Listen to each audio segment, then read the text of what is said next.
Hi, my name's Sarah, and this is my sister Katie. And we just want to remind everybody that Girls like rock too. Pearl Jam is a band that we haven't talked about lately on the Girls Like Rock 2 podcast. Yeah, it's been a while, definitely. And they're one of your bays. Yeah, they're one of my ride or dies, Pearl Jam. Definitely. Sarah and I thought, let's do a ranking and let's do Pearl Jam. Let's each do our top 10 favorite Pearl Jam songs. From the 90s. From the 90s. So this goes only until Yield, nothing past Yield. And I also want to preface this episode by saying we had some heated comments with our top 10 Oasis songs. So we're not necessarily saying this is the best Pearl Jam songs ever. This is just for us, our personal reasons, our favorite Pearl Jam songs. Exactly. What I did, because we're doing just the 90s albums, there's 5 albums. So I chose my personal top 2 favorites from each album and used that for my ranking. And then for me, as a longtime Pearl Jam fan, because I bought 10, that was the first Pearl Jam album I bought. Oh. I bought 10 when 10 was only 10 years old. So Wow. it was 2001. I've been listening to Pearl Jam for 25 years now. Gosh, wow. Yeah. So these are just songs over the years that I've always found myself going back to. So that just says to me they're my favorite Pearl Jam songs. Also, Sarah and I didn't reveal our top 10 lists to each other before, so I'm very curious, as a big Pearl Jam fan, what my sister, who is not as big of a Pearl Jam fan, picked as her top 10 songs. Another cool thing Sarah and I discovered while we were prepping for this episode is if you go onto the actual Pearl Jam website, they list the lyrics for every song, and they also list how many times they've played the song. Because So cool. I've talked about this in past episodes where Pearl Jam are very different in that every set list is different for every show. That every blows tour. my mind. With their discography, Yeah. So they won't just make a set list and play it the same for 20 dates. Every date's going to be different set list except for a live. They always play it live. that's impressive. Yeah. So to remember all of that. as a big Pearl Jam fan, I found it so interesting, Sarah, to see how little some of these songs that I've chosen were played and then how often others were played. Number 10 on my list is Corduroy. Okay, nice. Corduroy is from their 1994 album Vitalogy. Corduroy has been played 638 times. The first time they played it was March 15th, 1994 in St. Louis, Missouri. Nice. I did not put the first time. I just put the last time they played it. Oh, funny. Okay. So I get the first, she gets the last. Okay, that's good. I've always just liked this song. I bought this album when I was in grade 9. Sarah and I, there was a local record shop that they sold a lot of Pearl Jam records. I guess a lot of people put them up for sale. They had a lot of used Pearl Jam records, so Vitalogy was one of them. And I just like the music of this song, like the actual guitars, and I like how it goes really into it with the drums. And there's been mixed ideas on the meaning of this song. I heard it's about pressures of fame, which makes sense because if you haven't already, you should check out my episode. I did do a kind of a deep dive into Pearl Jam, and I talked about the different albums in the 90s, and during Vitalogy, Eddie was very much tired of being famous. That seems to be a theme, though, with a lot of his songs. Struggles with fame. And Yeah. Yeah. And then I think you've commented too, Sarah, when you've done research for Oasis songs, sometimes you read things and you're like, I don't know if this is actually true or if this is an old folklore. Totally. Apparently, it is called Corduroy because Eddie Vedder wrote this song after seeing a corduroy jacket that he got for $12 really marked up into like hundreds of dollars, and that this song is about his hatred for commercialism. Oh, okay. Yeah. So it kind of makes me like the song even more because lately just prices are insane, inflation, shrinkflation. Yeah. So I kind of feel the whole 1994 Eddie Vedder just sick of corporate consumerism. I've been listening to a lot of Pearl Jam, 90s Pearl Jam, the last few weeks for today's episode. And a lot of his lyrics, I'm like, they still ring true. A lot of this stuff 30 years later. Yeah. Yeah. Yep. Okay, Sarah, number 10. Number 10 for me is Faithful. Oh, Faithful. Yeah, it's from Yield, the second track. That's a powerful song. It is powerful. It's been played 107 times. Last played in May 2025 in Pittsburgh. I kind of similarly to you, Katie, with Corduroy, where I like the music, but also the lyrics. And I'll say that for like basically every Pearl Jam song, because I find the lyrics and the melody go really well together. But I love this one, how it starts off slower and kind of has a groovy chord progression to it. Yep. Then it gets harder, more into grunge rock with Eddie singing. I love that. And I also love the lyrics because it's very exploratory, which is a theme in a lot of Pearl Jam songs. Just making sure you question things out there for yourself and searching. Sorry, what do I have here? Searching for your own meaning with things. And I think also, and maybe I'm looking way too into this, but believing in yourself.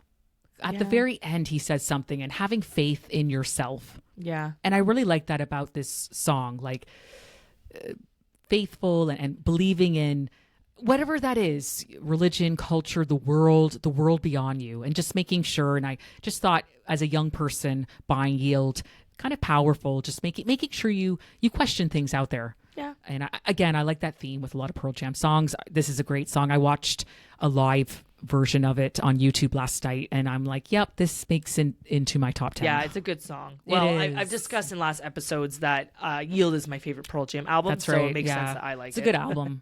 It is a good album. Yeah. Number 9, Katie. Number 9 for me, I'm curious if it made your top 10, Yellow Ledbetter. No.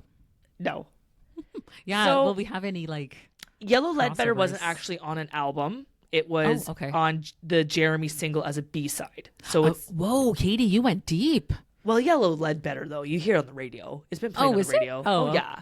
Okay. It was on the maybe, episode of Friends, the Maybe. last episode of Friends. I'd have to listen to it to recognize it. Oh wow, nice. Okay. Oh, you would recognize. It's on the last episode of Friends when Rachel gets on the airplane and Ross misses saying bye to her. I'd have to watch it. I do know that scene. Yeah, and apparently Pearl Jam, people are like, oh, you must have been big Friends fans. And they're like, no, they just asked us, and we liked that they actually asked us. So we said, sure, play it. I can't see Eddie Vedder at night watching Friends. Maybe. I could be wrong, but. So it's considered an outtake from 10. So this was played 414 times live. Okay. And it was first played February 15th, 1992 in Madrid, Spain. Oh, cool. Now, the funny thing about Yellow Ledbetter is, Sarah, nobody really knows the lyrics. Oh, okay. He sings, Yeah. but no one really knows what he's singing. He hasn't shared it? No, well, he said he had a friend who was in the Gulf War. He said it's an anti-patriotic song. Like you can hear what the lyrics are, but you don't really know what they mean. Like he talks about waving on the porch, but they don't wave back. Okay. Again, with the like, is this true or is it folklore? People claim Eddie, after he found out someone passed away in the Gulf War, he waved to people who had an American flag on their porch, but they didn't wave back because of the way he looked. Okay. Not really sure if any of this is true. I just love the guitar, and the song is just really sad. The guitar, it's just a sad song. If you're going through a hard time, it kind of comforts you.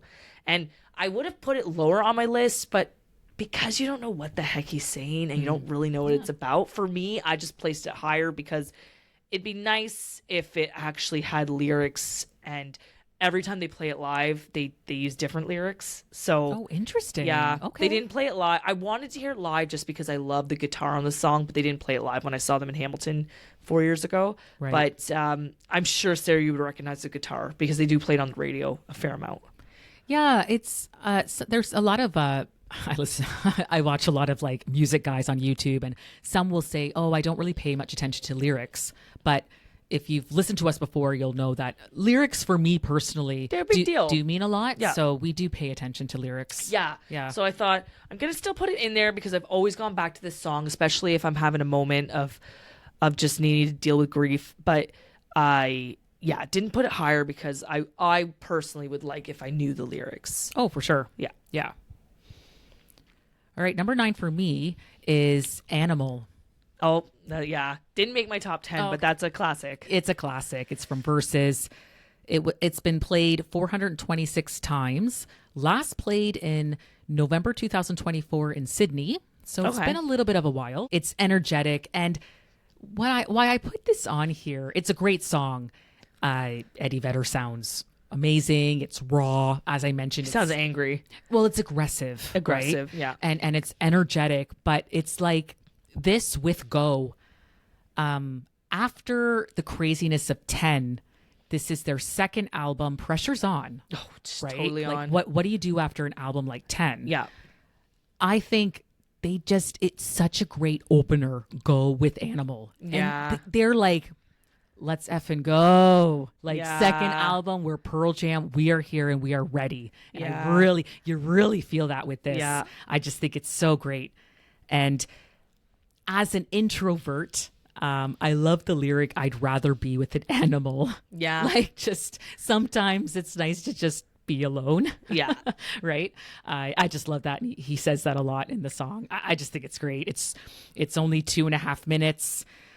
The music, the lyrics, very to the point. And as I said, just a great opener for an amazing album. Yeah. An amazing sophomore album after a really great debut album. Oh, right? they're 10 as a debut album. It's iconic. It's iconic. It transcends the band. Yeah. Right. It's one of those. But they did a great job with Versus. They came back and they're like, yeah, we're not going anywhere. My number 8, Sarah, also from Versus, 1993's Versus, Rearview Mirror. That did make my list too. Rearview Mirror. It was been played 494 times. It was first played May 13th, 1993 in San Francisco. Wow. Rearview Mirror, it's funny. I've liked Pearl Jam for 25 years. I bought Versus years ago. I've had it for over 20 years. Never really listened to Rearview Mirror. Always kind of skipped it. And they even named their best of Rearview Mirror back in the early 2000s when they came out. Remember when best ofs were huge right before Christmas? Yeah. So it's a well-renowned Pearl Jam song. Yeah. I just personally, I don't know, at the beginning, I always just skipped it. Yeah. Then I made the goal of listening to every single Pearl Jam album in its entirety a few years back while I walk on the treadmill. Nice. So I listened to the whole album of Versus, Rearview Mirror's on it. And I was like, damn, what have I been missing out on all these years? I've been skipping this song. You've been missing out, Katie. This song is so good. Yeah, it's raw, and from my understanding, it's about being in a toxic, abusive relationship, whether it's romantic or with a family member, could be even be a friend, and just getting, it's the liberation, it's so liberating, just leaving it behind and leaving it in your rearview mirror. I love how you say liberation. I read that. I didn't come up with that myself. Oh, okay. Yeah. Okay. Yeah. No, exactly. Take credit. I guess we'll talk about Rearview Mirror now. It is on my list later. What number did it make for you, Sarah? Number 7. Okay, so close. Yeah. Exactly. And I put metaphor of the mirror, like going through a tough time in your life, if that's a relationship or a situation, and gaining clarity from time and distance, right? Yeah. Like looking back in the rearview mirror. I love the lyric, wounds in the mirror waved. Yeah. Like that just hit me. I was like, yeah. They're waving goodbye. Like, don't look back. You're not going that way. Moving forward. And I guess going just through a few rough things in my life in the last few years, this just hit me with the lyrics. Eddie Vedder, like such relatable lyrics. Oh yeah. Right. This song, I was like, it's the lyrics are amazing. And that's why it made the list for me. I love that. I love the lyrics. And I just love the music. Like at the end, they really get into it, and it's energetic. It's energetic. Yeah. Number 8 for me is Off No Code. Off He Goes. Oh, that one's sad. It is. It's only been played 127 times. Yeah, it's not one of their most popular songs. No. Well, I think it's very reflective and personal. Yeah. So, and we've talked about this before, like maybe they find it hard to play, like, right? Yeah. It's folksy, heavier on the acoustic guitar, and I put reflective, but also I did read that it's about Vedder and his struggles with fame. Yeah. It's reflective, but also kind of like observational, because he talks about it kind of in the third person if he's referring to himself. Yeah, I've read that he's talking about himself as being a bad friend. Okay. And going off and not really coming back. Yeah, okay. So yeah, kind of observing maybe a situation where you weren't your best self. And I You know me, I love relationships with yourself. I find it's also relatable reflecting on your relationship with yourself and others too. Yeah, I think, like I said, it was really his relationship on being a bad friend with others. Oh, okay. Maybe with the band a bit too. Yeah, because they weren't getting along great at this point. Yeah. And I just think this one is the melody reflects the lyrics and the mood really well. Like it's a very reflective melody. And it is sad, but again, it really stuck out for me. I think it was a single from No Code. Yeah. And well, No Code was great. Yeah, that was an interesting time for the band because I spoke about this on the episode about Pearl Jam. Vedder didn't want to be famous anymore. So he kind of made an album where he's like, I don't want it to be played a lot. And it really didn't get played a lot. And Pearl Jam also known for not having a lot of music videos. So there was no music videos for No Code. Yep. I have such a soft spot for No Code. I've always loved that album. And that album, including Off He Goes, like you said, very personal, very reflective. That album I bought in high school when you're really trying to figure out who you are. Yeah. And no, I'm happy that you picked that song. It's a good song. It's really good. Yeah. Yeah. And Eddie Vedder being really like vulnerable. Yeah. Right? Yeah, it's great. Number 7 is Rearview Mirror. That's right. Okay. Yeah. So my number 7, actually, Sarah, it plays on the trend of No Code. Okay. I picked Smile. Okay. And according to their website, they've only played Smile 92 times. Wow, that's not very much. And I love that song. Oh my gosh. It was first played October 28th, 1996 in London, England. Oh, cool.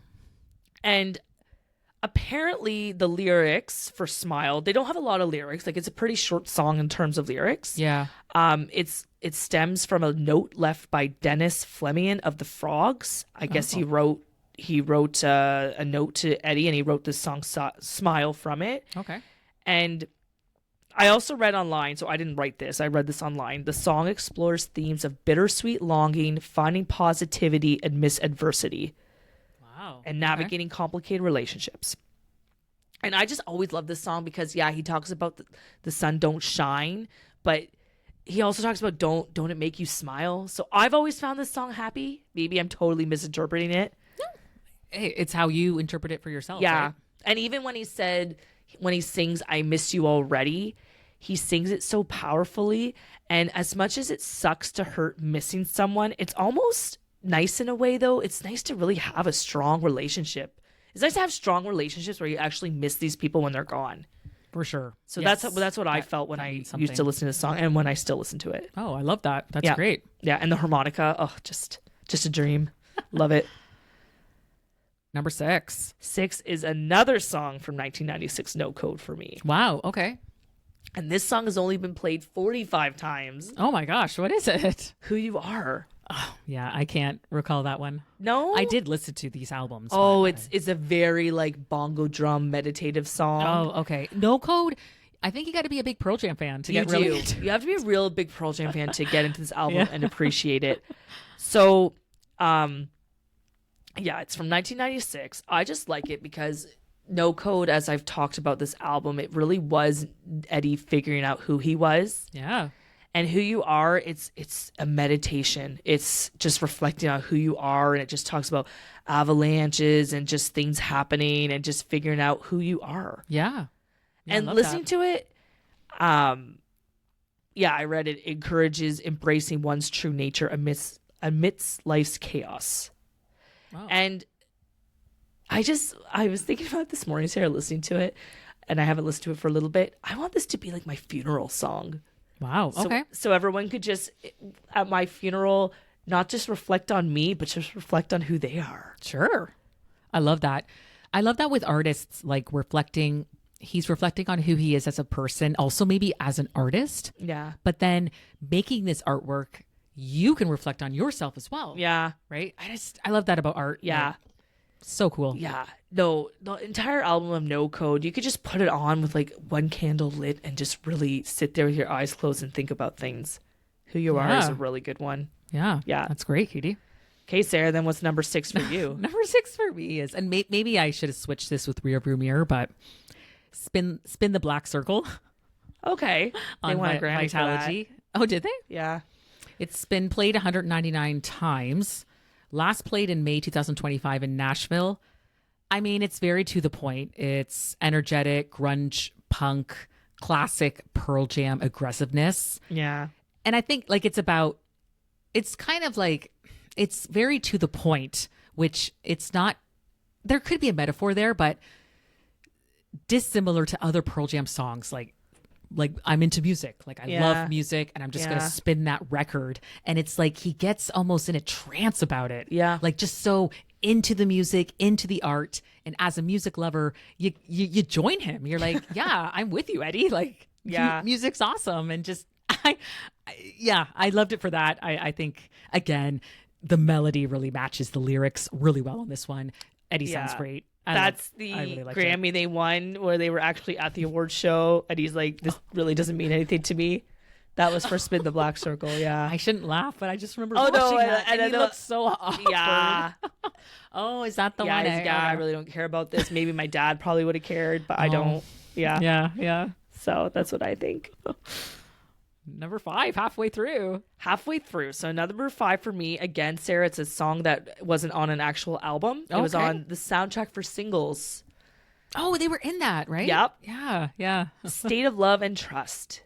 I don't know that one. Oh, you would know it. Yeah? Oh, gosh. I got this has been played 415 times. Oh, okay. They actually played it when I saw them in Hamilton in 2022. Oh, that's so cool. They played one of your favorite songs. Yep. It was first played May 25th, 1991 in Seattle, which makes sense because at this point they weren't internationally renowned yet. Yeah. I'll be honest, I never really knew what this song meant. I always just really liked the beat, and I really like how Eddie's voice, he has a lot of, as we've said numerous times, emotion, raw definitely. emotion in this song. Looking it up, it says themes of the song are vulnerable love, inner conflict, fragile dedication, confessional raw emotion. And I can see it now when I think of the lyrics, but this sounds bad. There's a skit on SNL where Adam Sandler plays Eddie Vedder and he just kind of sings a bunch of gibberish because some people say it's hard to understand what Eddie Vedder is singing. YouTubing that tonight. And it's like always on Instagram now. But yeah, so sometimes I don't really understand what he's singing. Yeah. But this song's really got a good beat. Yeah. Sometimes it is just the music. Yeah. And the beat of it. And they do play this song in Singles, just a snippet of it. Nice. Okay. Yeah. Oh, cool. Yeah, I think their band's called like Citizen Dick. Oh, they don't play like no, themselves. they don't call themselves Pearl Jam. Number 5 for me, my other no code, Hail Hail. That's a good one. Yeah. I mean, it's been played 253 times. Last played May 2025 in Nashville again. This is a more experimental album, I have to say. Very I experimental. think No Code, I would need to give it a few more listens. But this song is more accessible of a rock song, I found. Yep. And yeah, I just, again, with the lyrics, the complexities of a relationship, like marriage, going through a marriage. But I think also for Eddie Vedder, just given when we did talk about Pearl Jam and you went into their relationship, also the relationship of the band. And maybe that's what he's referring to as well, because we've mentioned this before. Being in a band can often be like being in a marriage or a family. Yeah. So I just think that's cool and relatable for the listener of any relationship, whether you're in a marriage with someone romantically, in a band, maybe in another capacity as well. Yeah. I just really liked that when I read up on Now, him and his first wife also did divorce, so it could be, I don't remember what year exactly, but I would imagine Hail Hail, just from listening to the songs, probably also about maybe that relationship being rocky. Oh, yeah. No, that's... But it's a good... I remember true. even buying that when I first bought it way back in like 2002. I remember thinking Hail Hail was good. It was listenable. Yeah, I've realized with these 10 songs, like I'm a big fan of track number 2 on Pearl Jam albums. I don't know if anyone else noticed that. But... Yeah. And number 4. All right. We're getting down to the nitty gritty. We are. Number 4 for me is Jeremy. Okay. That's I figured that would be on your list. Oh, that's from their 1991 album 10, their debut album. Don't know if you needed to say that. But... Don't think I needed to say that. It's been played, according to their website, 595 times. Yeah, I would imagine that's been played quite a bit. Yeah. And it was first played February 1st, 1991 in Seattle. My gosh, eh? So before Nevermind was out, before 10 was out. 36 years ago. Yeah. Insane. In Seattle. And like I said, with their other song that was debuted in Seattle, it makes sense because at this point, Yeah. well, they hadn't even come out with 10 yet. Yeah. Wow. Crazy. What do I say about Jeremy? I don't know. I touched base a lot on our iconic music videos episode. I talked about Jeremy being one of my favorite videos, not because it's fun to watch, but because it really makes you think. For sure. And the same can be said about listening to the song. It's definitely a very intense song. It is. About a true story. He kind of intertwined two stories that had to do with shootings in the United States, and one of them being about a young boy who unfortunately shot himself in his classroom, a young boy named Jeremy. And yeah, I just find this song, even after all these years, I've never gotten sick of it, and just super haunting. Yeah. Yeah. Yeah. You know, like you said, a very powerful song in a lot of ways. Yeah. And how he sings it, it's very powerful too. Oh, it's such a powerful song. And then even the instrument. And then when he just goes into it at the end, it keeps saying Jeremy spoke in class today. Yeah. Yeah. No, definitely. It's just a good song. Yeah. It's a well done song. A very well done song. Yeah. Yeah. Number 4 for me is, it's from 10 as well. Black. Black. Yeah. Black's been played 626 times. So Black is my favorite. That's number 1 for me. So we can talk about it. Oh gosh. Yeah. Okay. Yeah, 626 times. I have it, Sarah's first played October 22nd, 1990 in Seattle. Oh my gosh. That's a long time ago. What was the last time it was played? May 2025 in Pittsburgh. Okay. Yeah, it's been described as a ballad. I think it's like anti-ballad. Well, yeah, he really loved this woman. Yeah, I mean, it's heartbreak. Yeah. Right? I just love that guitar at the beginning, and then it kind of builds up closer to the end. There's a piano and it's yeah, losing the love of your life, or who you think is the love of your life. Yeah. I love the lyric, all the love gone bad turned my world to black. Yeah, I love bleak. I hope someday you have a beautiful life. I hope you're a sun in someone else's sky. Well, I put here, it rips your heart out of your chest. It rips your heart out, but at the end, I love that little taste of almost hopefulness, because when he says, I know someday you'll have a beautiful life, it's kind of acceptance. Yeah. And that's really important in your life, to accept certain things that are beyond your control. Like in a relationship, you can't really control what the other person's going to do. No. So if that person is like, I'm sorry, I need to move on, my time with you is done, and that grief you have, but I just like at the end, it's a little bit of acceptance in a very bleak way. Yeah. But I just, it's an amazing song. It is an amazing song. And so I've always liked Black, even when I was 14 and bought the album 10, and I hadn't had an intense relationship at that point in my life, a romantic one. Even then, I remember loving that song. And then I didn't listen to Pearl Jam as much in my 20s. And then when I had my miscarriage 3 years ago, this song really spoke to me.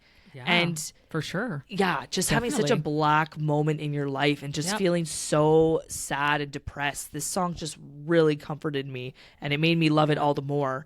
And then grief, right? It is grief. Exactly. Yeah. Exactly.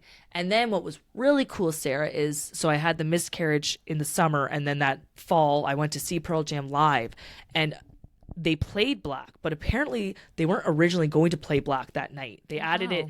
Yeah, I noticed on their set list there was some sort of comment beside it, like last minute addition.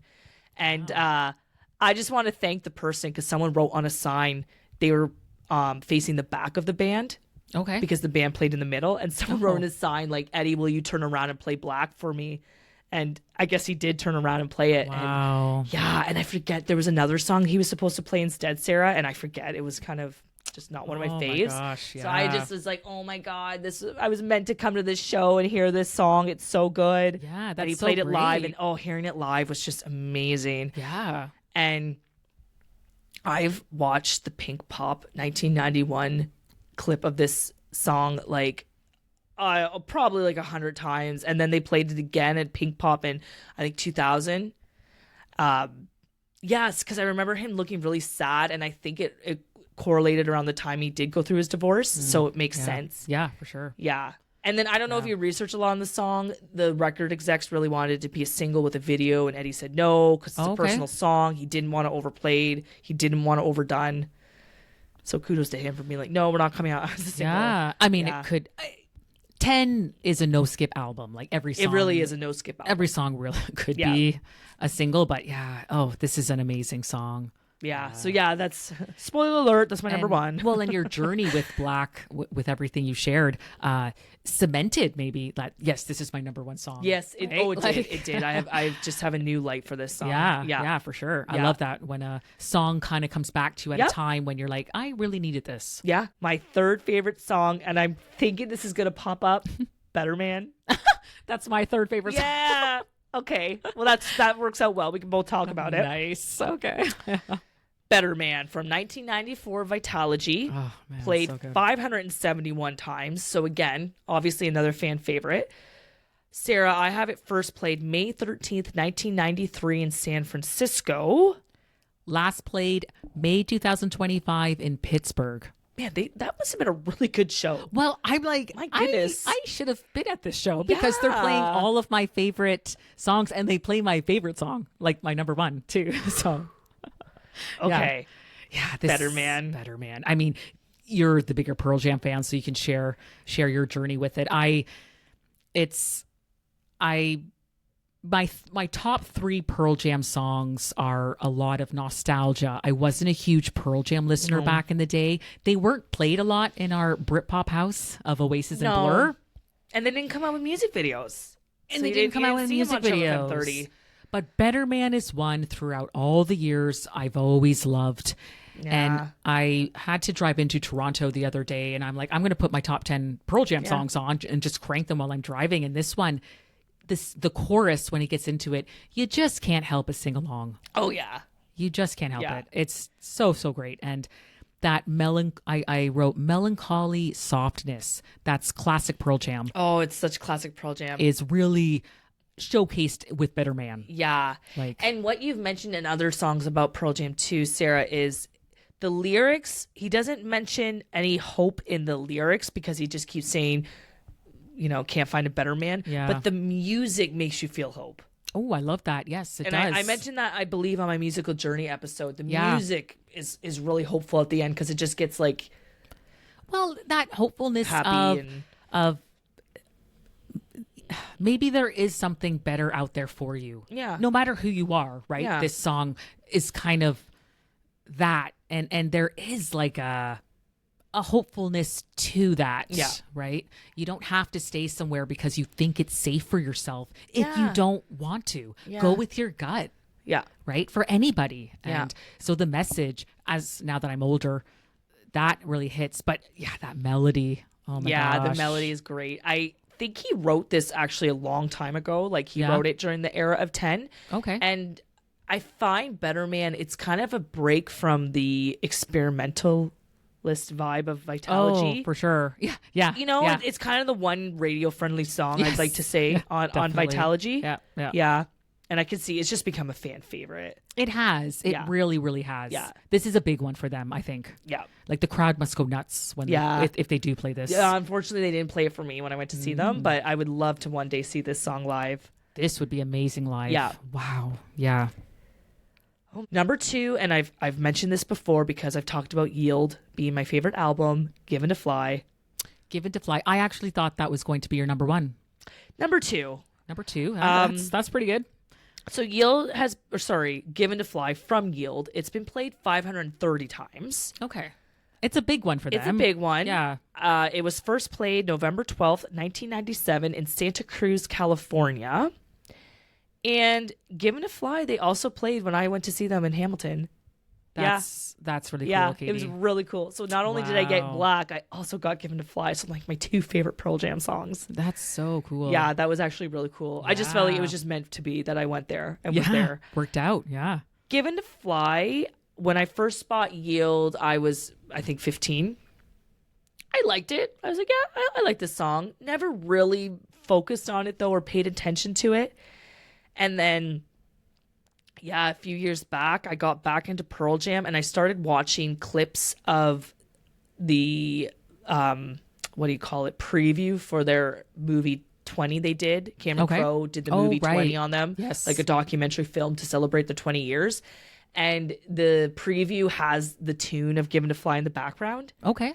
And I don't know, hearing that tune and seeing all these clips of the band from back in the day, just a strong dose of nostalgia. And I started listening to it, and it's just a beautiful song. It is. You told me to listen to that song, and it's beautiful. It really is. Yeah. And one of the things I love about Yield is that's when they really became a brotherhood, Pearl Jam. Yeah. And that's when the other band members started writing. So it became more of a group effort, not just Eddie writing the songs. It's a really well done album. It's a Yield. really well done album. Yeah. And Given to Fly, Pearl Jam are starting to become a little bit more, dare I say, like positive. They're not so aggressive all the time. Yep. And I just feel like Given to Fly, I don't know, it makes me think, Sarah, I don't usually get really personal here, but it really makes me think of my husband, because I feel like my husband's a very misunderstood man. Yeah. And this song is kind of about being misunderstood, but finally just breaking away from that and just flying and just doing your own thing. Sure. And that's hard to do. Yeah. Right? Yeah. So this song makes me think of you, Brian. Number 2 for me is also from Yield. You may roll your eyes. Do the Evolution. Oh, hey, that's a good song. It's been played 590 times. Last played May 2025 in Pittsburgh. That set list.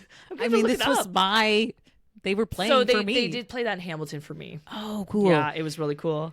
This one, similarly, kind of to Better Man, and I mentioned this, it is a bit of nostalgia because the music video, I remember when this came out, the music video was on a lot, and they played it a lot on Much Music if you lived in Canada, MTV, anywhere else. And I didn't realize until you talked more about Pearl Jam with this podcast that this was such a big deal because this was their first music video. Like 6 years. So it was played a lot, and I just always really liked the melody. It just has a real banger feel to it. So it's like about self-destruction, right? That like we're all killing ourselves. We're all killing ourselves. We're killing the Mother Earth. We're a mess. We're killing the earth in so many ways. And it's like how he sings almost kind of very sarcastic and bitter, which makes sense given the lyrics. Like he's not wrong. And that just adds to the meaning of the song, and how Eddie Vedder sings matches what they want to send out into the world with this message. They made this their video. Now that I'm older and watching it again, listening to the lyrics, they kind of like, it's kind of an FU to everything. Oh, it's a total FU to everything. Yeah. And they made this, the video, it's animated, it's cartoon, so there's that little bit of bitter humorness to it, which matches how Eddie Vedder sings. And I thought, thinking about it a bit deeper, this was after their whole Ticketmaster thing. Yeah. They don't like doing music videos. No. So kind of also maybe an FU to like the structural limitations in the music industry. Yeah. And that's how, like, why they did it. And I just think that makes it so much cooler. Yeah, and so kind of cheeky of the band. They're not in the video. Very cheeky. They're not in the video at all. Like Sarah said, it's all animated. And kind of like, not maybe as intense as Jeremy, but kind of like Jeremy's video in the sense that it's kind of hard to watch. Like It is. It's like, very hard to watch. Yeah, they literally show like the destruction of the world. Yeah. And all the crappy things we've done in the past. Yes, exactly. You know? Here we are. Yeah. And like, as you said, it's animated. They're not in it at all. No. So like a real FFU, and yet it's played so much. Yeah. Right. I just think like maybe if you were a bit older than we were when this came out, like the coolest thing, like the message of it, right? Yeah. And just getting you thinking about everything. It's funny. Like I remember Sarah buying 10 and they're on the cover, their hands are on the cover. And then when you open it up, it's the whole band. Oh, that's right. Yeah. On the insert. And I remember thinking like, man, I didn't know what these guys looked like because they just didn't have music videos and they didn't show themselves a lot. They were on t-shirts. Like I remember I knew even when I didn't know Nirvana yet, I knew what Kurt Cobain looked like. Oh yeah. That face. Yeah. But Pearl Jam, you just didn't know. No, you really didn't. I had no idea what these guys looked like, but I really liked that song. I just always really liked song. It is. Didn't make my top 10, but it's definitely one of my honorable mentions. Yeah. Number 1. So for you was Black, right? Yeah. What's yours? Alive? Number 1 for me is Even Flow. Yeah, I know. No, it's a good song. Well, I was like, I'm just gonna do it. Okay, no judgment. Like what you like. So it's been played 930 times. Yeah, okay, that's definitely the most played out of all the ones we've mentioned. Also played in May at this Pittsburgh concert. How did I miss this concert? This was my you couldn't get tickets. Show. Remember, I got the password for the Philly show, and by the time I got the passcode so I could go in right away, and the one ticket left was like $700 American, and Katie, share with us, were you tempted to buy that ticket? Was there 3 seconons where you were like, maybe I do it? Well, $700, then I got to get to Philadelphia. Yeah. I mean, what do you say about Even Flow? It's an amazing song. Yeah. Again, nostalgia. I've always liked this song. It stayed with me.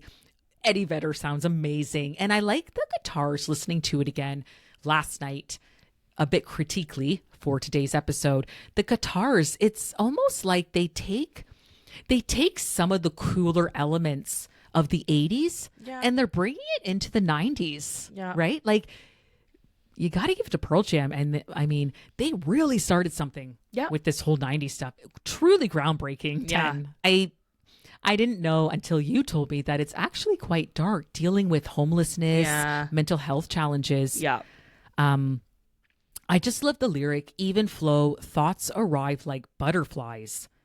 And kind of relatable to your own mental health, thinking about it, right? Yeah. I don't know. I really love that. And I always loved this song more for the music when I was a kid. I didn't realize how dark it was, but it made me think of, with this podcast, Blur, getting back into these songs where you're listening to it think as a headbanger, like fun song. And then you're like, oh, wow. And then you read the lyrics, you think about it, and you're like, this is a very dark song. Yeah. But the tune is amazing. Yeah. I mean, the lyrics are cool too with Even Flow. Yeah. So yeah, I went cliche, but there's nothing wrong with that. It's a good song. At least I didn't do a live. I thought you were going to do a live. I'm not going to lie. Anyway, those are our top 10 Pearl Jam songs. Let us know, what are your top 10 Pearl Jam songs from their 90s discography? We'd love to hear it in the comments if you want to share, or what's your favorite song. And if any of you were at that May 25th, 2025 or whatever show? Yeah, in Pittsburgh. Let us know because that was an amazing set list. That sounds, every song I'm like, oh my God, they played like all my favorite songs. Yeah. Thanks so much for listening. Katie and I really appreciate your time. The podcast is available on YouTube and Spotify. And we just want to remind everybody that girls like rock too. And don't forget to hit subscribe.